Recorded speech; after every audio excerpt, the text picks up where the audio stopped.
Hi madam. Hi what did you deciding?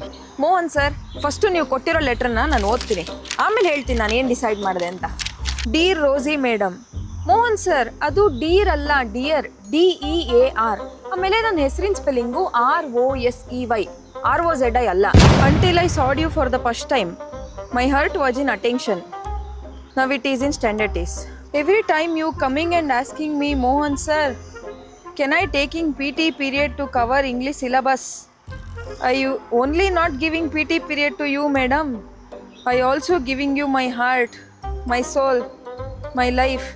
Madam, if you liking me and agreeing means I always keep you happy and jolly. I never making you cry.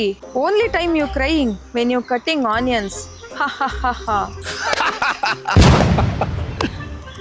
I also know you liking eating Maggi. Don't worry, ma'am. I expert Maggi cooker. I cooking and giving you daily. You eating daily. Mohan sir, you made lot of grammar and spelling mistakes. That is fine. It was all cute and I started to feel until you made spelling mistake of Maggie. Sir, ಅದು MEGGY ಅಲ್ಲ, ಅದು Maggi, MAGGI.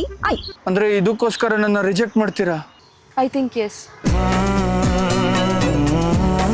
Please ಹಂಗೆ ಮಾಡಬೇಡಿ madam. Do one thing, ನಾಳೆ ಕರೆಕ್ಟಾಗಿ MAGGI ಅಂತ Maggi ಸ್ಪೆಲ್ಲಿಂಗ್ನ 1000 times ಬರ್ಕೊಂಡು ಬನ್ನಿ, ಆಮೇಲೆ ನೋಡೋಣ.